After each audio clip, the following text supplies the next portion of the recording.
guys, Assalamu alaikum. You're watching Front Foot Podcast and I'm your host खुशबू अफजाल. नाज़िन, आज के podcast के हमारे guest हैं पाकिस्तान के famous comedian, host and actor जनाब शेख कासिम साहब. आज हम उनके पास मौजूद हैं. इनके हवाले से मैं आपको बताती चलूँ कि इन्होंने अपनी कमज़ोरी को अपनी ताकत कैसे बनाया, आज हम इनसे पूछेंगे.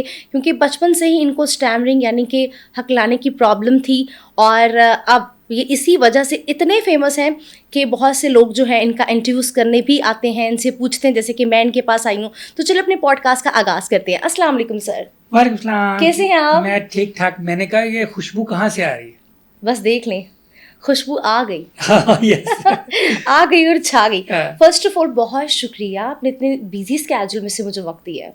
हाँ, बस क्या करें, इतना बिजी Oh my बिल्कुल भी God. टाइम नहीं मिलता. हाँ, बिल्कुल भी टाइम नहीं मिलता. हाँ, और ये हकीकत है. बिल्कुल. वो सो के भी इतना सो के बहुत कम टाइम मिलता है यार कि उठ के कुछ किया जाए. उठ के कुछ किया हाँ. जाए. और बस आज हमने इनको गुड मॉर्निंग की है और इनके पास आ गए हैं और आज हम कुछ काम करने लगे. राइट.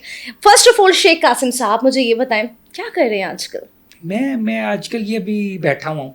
अच्छा, बस, हाँ, ये तो हाँ. अभी बैठे हुए ना. इससे पहले क्या कर रहे हैं? इससे पहले जो है वो मैं उठ कर नाश्ता किया था, फिर मैं इधर बैठा. हाँ. यानी कि कोई कम नहीं तारू, तुसी बहुत विले हो. बहुत ज्यादा. बहुत ज़्यादा. राइट, चले ठीक है. चले जी, हम शुरू से क्वेश्चंस का आगाज़ करते हैं. बचपन से ही कैसे बच्चे थे? शरारती शुरू थे, से. अच्छा. बहुत ही सीरियस किस्म के थे? और ये जो आपको थोड़ी सी स्टैमरिंग वाली प्रॉब्लम थी, क्या क्या चैलेंजेस फेस किया आपने एज अ किड? तो भाई इतने सवाल एक साथ. हाँ, अच्छा, मैंने बचपन कहा की शायद बात ये हो रही है ना. बचपन इतना पुराना टाइम है. बचपन में इतना टाइम हो गया ऐसे कि कह रहे हैं मुझे- जैसे आप 55 के हो गए और अब बचपन की बात नहीं हो सकती है. नहीं हो सकती, मगर इतना पुराना टाइम होगा, मतलब भूल जाता है इतना पुराना टाइम. मगर फिर भी मुझे इंसान को अपनी पहचान नहीं भूलनी चाहिए. मैं नहीं, ये पहचान तो बंदे की बनती है, आगे जाके बनती है. बचपन देख ले में कासिम, मैं आपको बोलने नहीं दे रही. बचपन में कोई पहचान नहीं था, मगर ये कि बचपन मुझे बहुत अच्छी तरह याद है अपना, बहुत ज़्यादा. क्योंकि बहुत ज़्यादा वाकई ऐसे भी याद हैं जो कि जैसे मेरी आंखों के सामने वो अभी हुए हों. बचपन मेरा बड़ा अच्छा गुजरा, बहुत खुश गुजरा. टेंशन नहीं थी क्योंकि मेरे घर वालों ने इतना प्यार से रखा हुआ था, क्योंकि मैं सबसे छोटा भाई था. ठीक है. तो मैं ना लाडला भी था, मैं तंग भी सबसे ज़्यादा करता होता था अपनी अम्मी को. मेरे अब्बा जी से तो डरता होता था, अभी भी डरता हूँ. मगर अम्मी जो थी, अम्मा को मैं बहुत तंग करता. ठीक है. बहुत शरारती बच्चा था, कज़न्स को भी तंग करता था, रिश्तेदारों को भी तंग करता था हर लिहाज से. तो फिर क्या कहती हैं, मैं बड़ा हो गया, बस काम खराब हो गया. मगर तंग करना मैंने फिर भी नहीं छोड़ा. पहले मैं क्या कहते हैं नींबू को तंग करता था, स्कूल्स में जाकर मैं टीचर्स को तंग करता था, फिर स्टूडेंट्स को तंग, क्योंकि ना मुझे ये होता था कि यार कोई मुझे तंग ना करे. ये स्टैमरिंग और इसकी वजह से मैं फिर अगलों को तंग करना शुरू हो जाता था. तो इस वजह से मैं तंग होने से बचा हूँ. क्या फॉर्मूला ये कासिम ने बताया. देख ले. और ये आपको किसने बताया था कि तुम ऐसे करो, तुम जिंदगी सुखी रहोगे? खुद ये देख, एग्जाम्पल मैं आपको देता हूँ. अम्मा मुझे मारती थी, ठीक है, अगर मारती थी तो अगर, ठीक है, यानी उन्होंने अगर एक चपेट थोड़ी सी मुझे लगा दी, थोड़ा सा मार दिया, तो इतना रोता होता है, क्योंकि मुझे पता है कि अगर मैं ज्यादा रोऊंगा ना, अगली बार फिर मुझे मारनी पड़ेगी. तो फिर मेरी ना आंटी चेक कर ले. अच्छा तो जाती थी.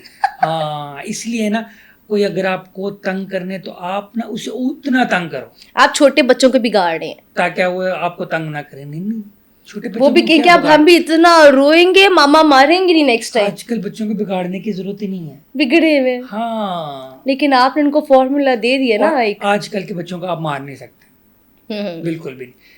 हमारे टाइम पे स्कूल में टीचर्स मारा करते थे, घर आके अम्मी मारा करते थे, ठीक है, बहुत मार पिटा करती थी, ठीक है, कारी साहब भी मारते थे, हर लिहाज से मार पीट.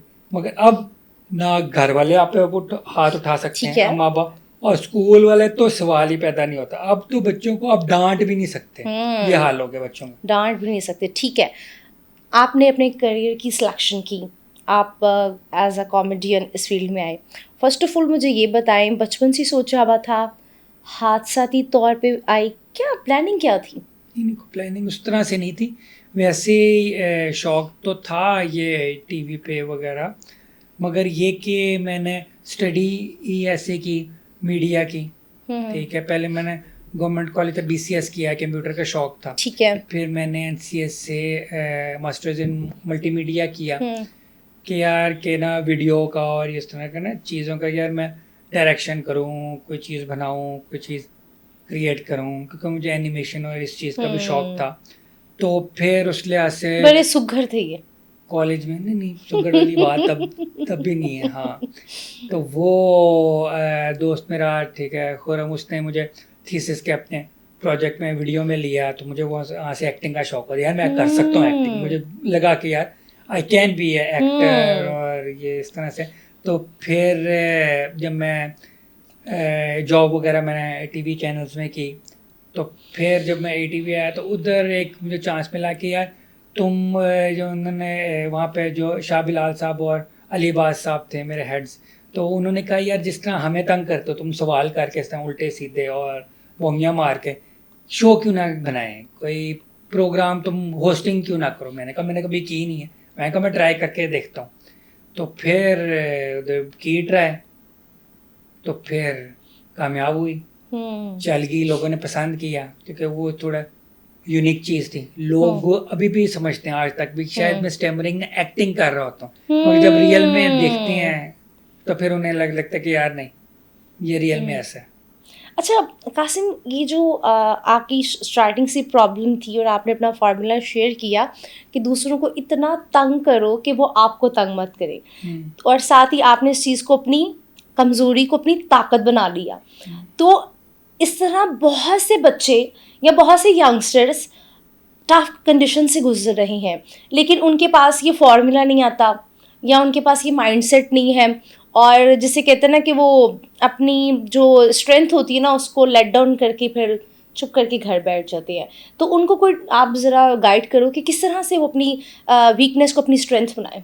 वैसे बताऊँ, हमारे टाइम पे पहले जो था वो सोशल मीडिया नहीं होता था, फ़ोन उस तरह से नहीं होते थे, ये सोशल मीडिया प्लेटफॉर्म्स भी नहीं होते थे, ठीक है। अब तो आजकल के बच्चों के लिए इतना इजी हो गया, तो वो उनके अंदर कोई भी टैलेंट है, ठीक है, चाहे वो एक्टिंग का है, चाहे वो किसी भी चीज़ का, डांस का है, एनीथिंग, ठीक है, वो एक अपना फ़ोन यूज़ करके टिकटॉक पे, इंस्टा पे, कहीं भी वो लगा सकते हैं, उनके लिए बहुत इजी हो गया। तो अगर टैलेंट है तो वो टैलेंट छुप नहीं सकता, थोड़ा सा है कि आपने कंसिस्टेंट होकर ये चीज़ें करती रहनी है, आपने जो है डी मोरलाइज नहीं होना, ठीक है, आपने अपना दिल छोटा नहीं करना, आपने इसी चीज़ को कंटिन्यू करते रहना। तो एक टाइम आएगा कि ना हर बंदा जो है, जो जिसके अंदर भी टैलेंट है, वो फेमस हो सकता है। इस फील्ड में आने के बाद पेरेंट्स का क्या रिएक्शन था? शुरू में जो था वो अब्बा जी थोड़ा सा एतराज़ करते थे कि यार ये क्या कर रहे हो, क्योंकि उस टाइम नहीं पता होता था, नई चीज़ होती थी। मगर फिर जब उन्होंने देखा कि यार बाहर जाकर जब मुझे लोग पहचानते हैं, उसके बाद मेरे साथ पिक्चर्स खींचते हैं इस तरह लोग, तो फिर उन्हें एहसास हुआ कि यार ये एक ना इंटरेस्टिंग चीज़ है, जो कि न्यू चीज़ है, जो कि और पूरी फैमिली में नहीं कर रहा था। तो वो बाजी मेरे चीज़ें बहुत इंजॉय करने लग गए। फिर जहाँ वो जॉब भी करते होते थे उधर भी सबको उन्होंने बताया कि यार ये मेरा बेटा है, ये तो काफ़ी ज़्यादा फैंस भी उधर निकले। फिर जहाँ पे भी बाजी जाते थे तो वो फैंस मेरे वगैरह मिले, तो फिर फैमिली की तरफ से तो पूरी सपोर्ट मिली है। वैसे आमतौर पर इस फील्ड में ना ख़वातीन को सपोर्ट कम मिलती है, बंदों को में मिल जाती है, मगर ये ऐसी चीज़ है जो कि मेरा नहीं ख्याल पेरेंट्स को रोकना चाहिए, कि अब तो सोशल मीडिया और वो चीज़ ऐसी है कि यार आप जो है वीडियो बनाकर अपलोड करते हो तो वो पूरी दुनिया में फैल जाती है। तो ये चीज़ हिडन अब या फिर रोकने वाली कोई बात बनती नहीं। अब तो एक छोटे छोटे गाँव में और हर जगह पे पूरी दुनिया में कहीं भी चले जाओ, आपके पास फ़ोन और इंटरनेट अवेलेबल है। सो कासिम, आपने पहली दफ़ा जब एज अ कॉमेडियन अपनी परफॉर्मेंस दी, क्या रिएक्शन मिला? अच्छा, फर्स्ट टाइम जो मैंने कॉमेडी का किया था वो ना स्टाइल 360 एक चैनल आता होता था फैशन का, ठीक है, उस उधर ना अली अब्बास साहब एक्टर हैं, वसीम अब्बास साहब के बेटे, उन्होंने ना एक सिटकॉम उधर शूट कर रहे थे। तो उसके अंदर उन्होंने कहा कि यार एक सीन है, कॉमेडी सीन है, तो वो तुम करो। मैंने कहा कॉमेडी मैंने कभी ट्राई नहीं की, मगर मैं ट्राई करके देखता। ठीक है। तो उन्होंने ना मुझे ना डॉन का रोल दिया एक। अच्छा, बड़ा मजा, आपको डॉन का रोल दे मैं दिया? उधर उस टाइम ना बहुत पतला दुबला सा होता था, ठीक है। उन्होंने कहा यार डॉन बनाओ, कॉमेडी अच्छा रहे। और वो सीन इतना मज़ेदार शूट हुआ और इतना मज़ेदार एंजॉय किया, सबने एंजॉय किया, मैंने भी एंजॉय किया। फिर मैंने कहा यार मैं कॉमेडी कर डॉन और सकता वही हूँ। बहुत स्मार्ट सा। हाँ, तो मैंने कहा यार मैं कॉमेडी कर सकता हूँ, और ये उधर से मुझे लगा कि यार फनी चीज़ हो सकती है। ठीक है, वहां से आपको लगा हाँ। कि ये फनी चीज हो सकती है। क्या समझते हो कि पाकिस्तान में कॉमेडी का कितना स्कोप है और कॉमेडी फील्ड को वो मकाम मिला है जो भारत में है? नहीं, मैं बताऊँ, भारत के अंदर तो कॉमेडी में कहता हूँ है ही नहीं। अच्छा। और वो जो कपिल शर्मा साहब वाहिद जो कॉमेडियन उधर हैं, ठीक है, और कोई कॉमेडियन उधर इंडिया में है ही नहीं, उधर सिर्फ एक ही है। उनके भी आपको पता है राइटर्स, कोई 12 राइटर्स उनके लिए लिखते हैं, ठीक है, और उनमें से कुछ पाकिस्तानी भी थे, और वो पाकिस्तानी कंटेंट देखकर ही वो कॉमेडी लिखते हैं, और वो फिर कपिल उनमें से जोक्स सेलेक्ट करते हैं। और उस लिहाज से पाकिस्तान में जितने ज़्यादा कॉमेडियंस हैं, जितनी कॉमेडी पाकिस्तान में है, मेरा ख्याल है कहीं पे भी नहीं है। और बेस्ट कॉमेडियन में क्या क्या क्वालिटीज होनी चाहिए? मैं तो कॉमेडी वैसे करना सबसे एक मुश्किल बात है, बिल्कुल, मुश्किल चीज़ है। बहुत मुश्किल काम है। आप किसी भी सिचुएशन में कोई हंस रहा है, रो रहा है, या कोई भी कंडीशन, आपने उसको हंसाना है। मैं बताऊँ, एक मैंने फिल्म देखी थी इंग्लिश, उसके अंदर थी, उसका टॉपिक था कि finding comedy in Muslim world, ठीक है। उसके अंदर कॉन्सेप्ट यही था कि यार हर एरिया का ना कॉमेडी डिफरेंट होती है। हर एक का जोक्स डिफरेंट होते हैं, ठीक है। कराची पाकिस्तान की एग्जांपल ले लो, ठीक है। कराची की कॉमेडी डिफरेंट होगी, ठीक है। पिशावर की और पश्तो की कॉमेडी डिफरेंट होगी, और पंजाब की कॉमेडी डिफरेंट होगी। अच्छा। पंजाब की कॉमेडी आप अच्छा कैसी कह रही हैं, जैसे आपको पता ही नहीं है। ये चीज़ पता होनी चाहिए। ये जैसा पंजाब की है, ठीक है, पंजाब की जो है वो है मोस्टली जुगते हैं, ठीक है। दूसरों को थोड़ा मजाक उड़ाना, थोड़े से उसके करना, ठीक है। एरा मुंह देखो, या पता नहीं क्या क्या, ठीक है। जैसे मैं आपको अगर कोई मजाक करूँ, आपके ना वजन पे अगर कोई जोक कर लें, ठीक है, सही है। आप जो है ऐसा खातून तो गुस्सा कर लेंगे, मगर देखने वाले हो सकता है एंजॉय करेंगे, एंटरटेन होंगे। हाँ, ये इसलिए है ना, जो कराची की होती है वो थोड़ी सी उनका स्टाइल डिफरेंट, वो थोड़ा सा अंग्रेजी स्टाइल का होता है, ठीक है। जैसे कि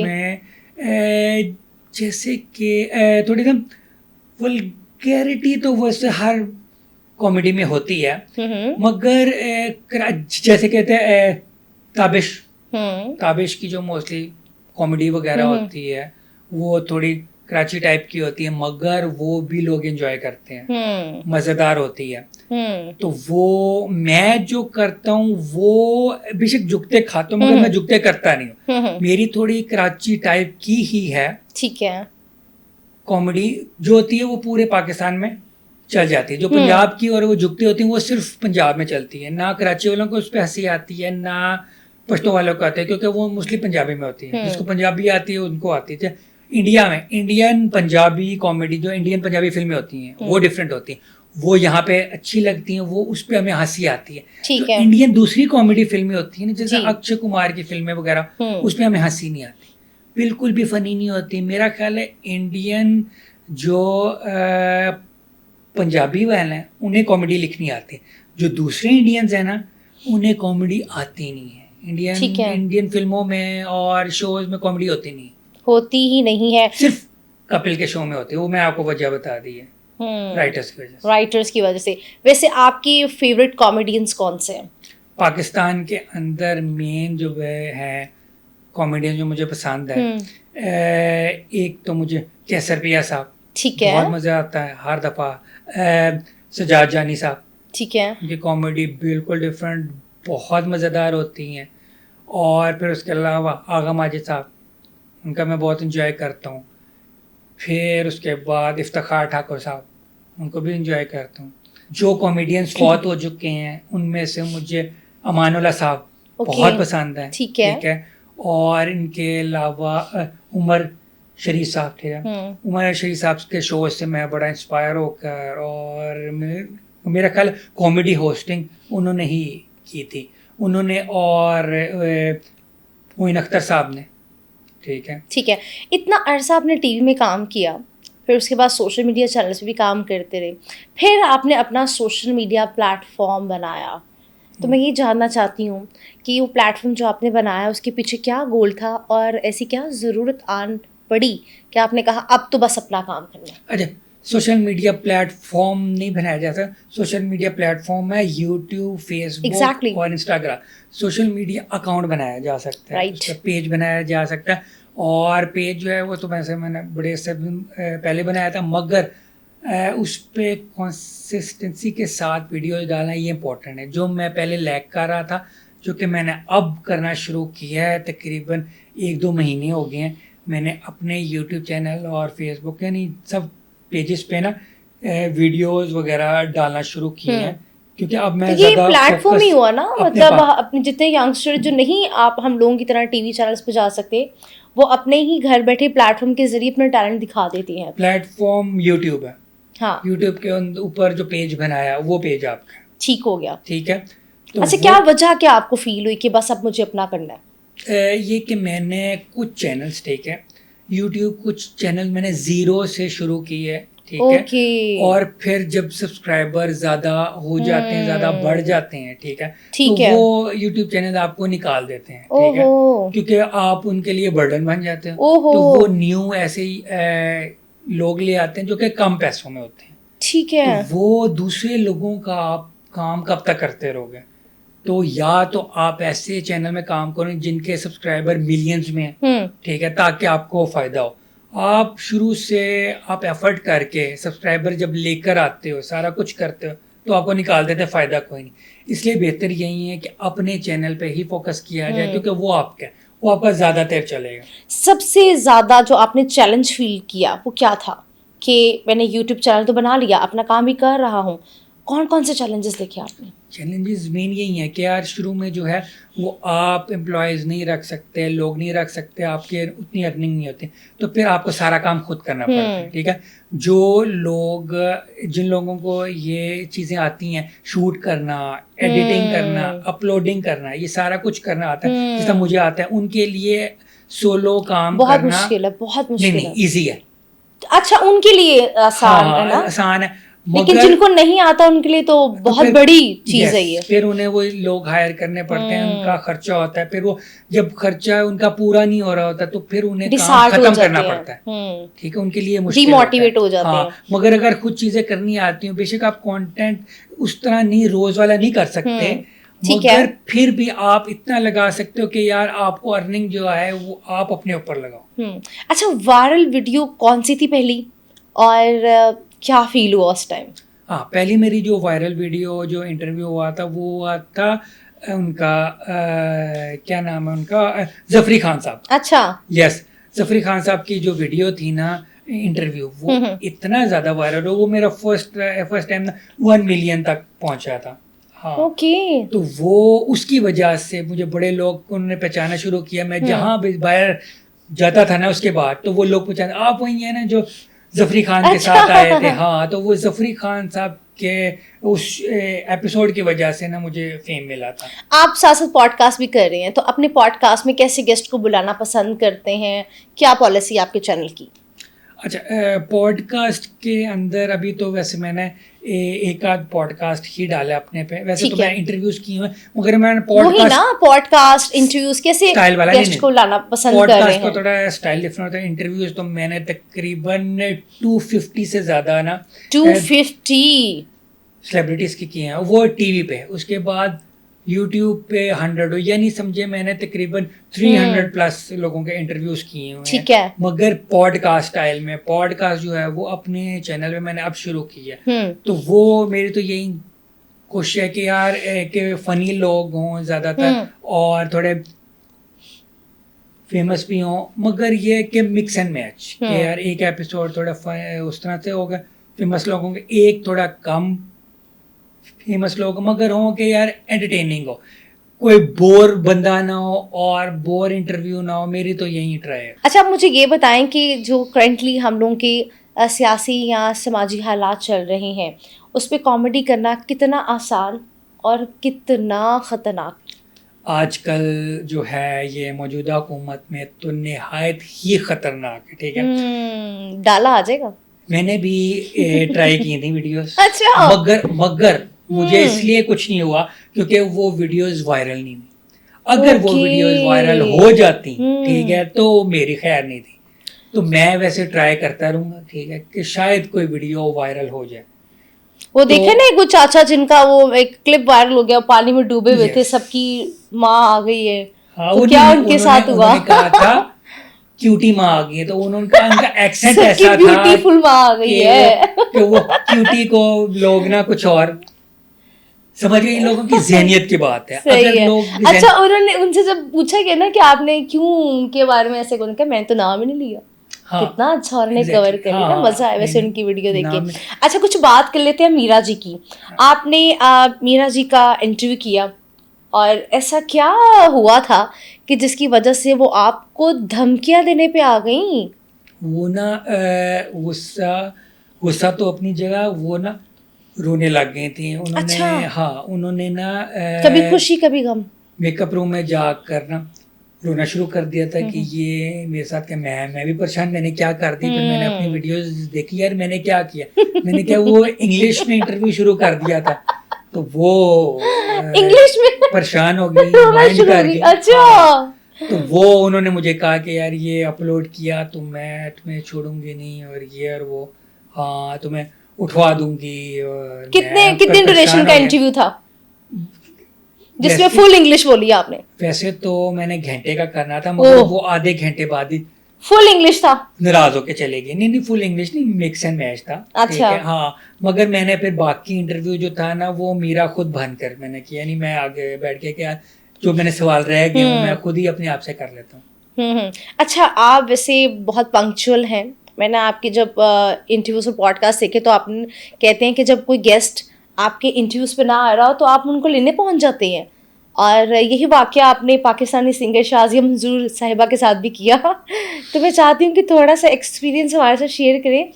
क्या सीखा, कितनी जलालत हुई और क्या क्या बोल दिया उन्होंने आपको?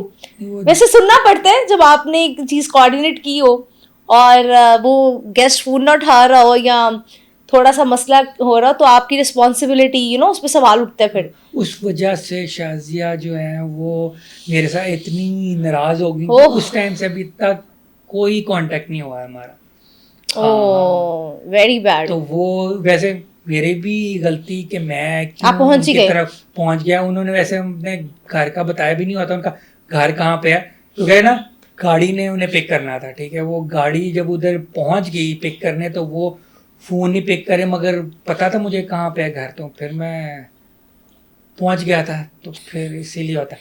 अच्छा, जो गेस्ट देख रहे हैं जिनको कासिम ने कांटेक्ट किया हो तो उसे ध्यान रखें, कासिम पहुंच जाता होता है। अच्छा, आपने बोला रिकॉर्ड जो कि सोशल मीडिया पे आके बहुत गालम गलोच करते हैं, तो आपने जब उनका इंटरव्यू किया तो उन्होंने आपको कोई मारा शारा भी था? क्या हुआ था? वो स्क्रिप्टेड था?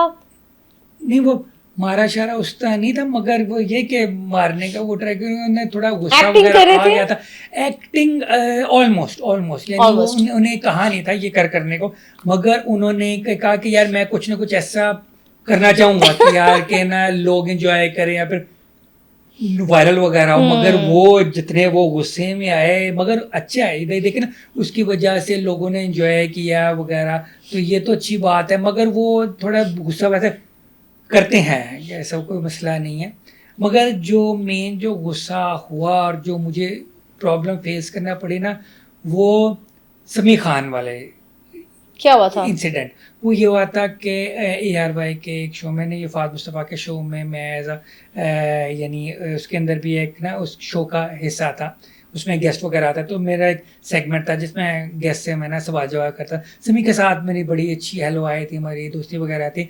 समी से मैंने ना क्वेश्चन कर दिया था कि यार आपकी फिल्में जो है वो फ्लॉप क्यों हो जाती हैं, हिट क्यों नहीं होती? तो समी ने बड़ा अच्छा आंसर दिया है, समी को नहीं बुरा लगा, मगर समी के फैंस को बहुत बुरा लगा था कि यार के, और कुछ एक्टर्स को बड़ा बुरा लगा था कि यार ये टीवी शो में आकर किसी गेस्ट से ये पूछना नहीं चाहिए वगैरह।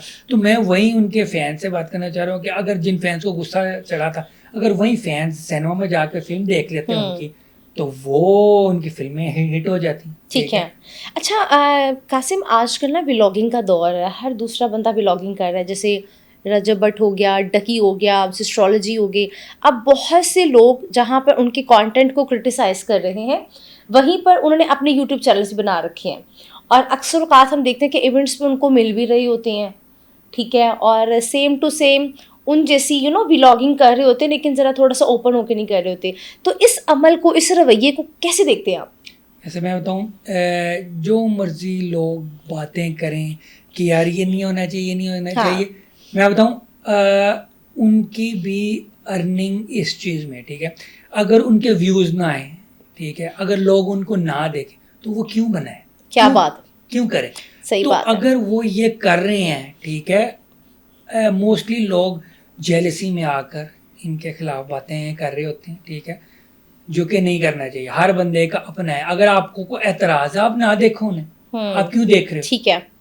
तो फिर मेरा ख्याल है कोई ना मसला नहीं। देख, वो कोई वल्गैरिटी नहीं कर रहे, वो सिर्फ अपने घर के वो चीज़ें वो दिखा रहे हैं, ठीक है। अगर वो वल्गैरिटी कोई ऐसी चीज़ कर रहे होते तो यूट्यूब खुद उनको बैन कर देता है, या लोग उन्हें स्ट्राइक भेजें, कुछ ऐसा रिपोर्ट करें, उनका चैनल बंद हो जाए। अच्छा, रजब भट्ट को आप देखते हैं, उनके व्लॉग्स वगैरह नहीं देखते, लेकिन वो थोड़ा सा समटाइम्स जो है वो मजहबी तौर पर इस तरह के उनके कुछ मामलात हो जाते हैं कि बहुत सी अवाम जो है या इदारे उनके पीछे पड़ जाते हैं। तो क्या ये अमल ठीक है? मैं तो कुछ टॉपिक्स हैं उन पे तो वैसे उनका काम बहुत अच्छा जा रहा है, लेकिन इन चीजों को नहीं टच करना चाहिए जिसकी इजाजत नहीं है। एग्जैक्टली कुछ ऐसे टॉपिक्स होते हैं जो कि स्पेसिफिक लोगों को सूट करते हैं। अगर किसी कोई उल्मा आकर इस्लाम पे कोई बात करें तो फिर वो चीज़ ठीक है। कोई हम जैसा बंदा, कोई बंदा जिसको हमने स्टडी स्ट्रेंथ नहीं किया हुआ, ठीक है, इस्लाम को, तो हमें ये टॉपिक्स नहीं छेड़ने चाहिए, ठीक है। हमें इस्लाम की या फिर ऐसी कोई बात ना अपने मुँह से उस तरह से नहीं निकालनी चाहिए जिसको आप कन्फर्म ना हो, जिसका आपको वो चीज़ ना हो, ठीक है, ठीक है। और स्पेसिफिक एक और टॉपिक जो इस्टेब्लिशमेंट आर्मी वाला, वो नहीं। हाँ, देखिए, एक आप अपनी अदलिया और फौज पे डिस्कस मत कीजिए और अपने मजहब पे डिस्कस मत कीजिए, क्योंकि ये वो हसास टॉपिक्स हैं जो कहते हैं कि तुम मुझे मुंह से निकालो, मैं तुम्हें मुल्क से या पता नहीं कहाँ से निकालते हैं। चलिए आगे बढ़ते हैं। जाते जाते कुछ ही टाइम हमारे पास रह गया, तो मैं चाहूँगी हम थोड़ा सा थिएटर पे बात कर लें। पहले एक वक्त था उमर शरीफ साहब के टाइम पे और सुहेल अहमद साहब के भी टाइम पे फैमिलीज जाया करती थी, लेकिन अब थिएटर्स पे उस तरह से फैमिलीज नहीं जा रही हैं। तो उस वक्त की कॉमेडी और आपकी कॉमेडी में क्या ख़ास फ़र्क देखते हैं आप? वैसे मैं बताऊँ,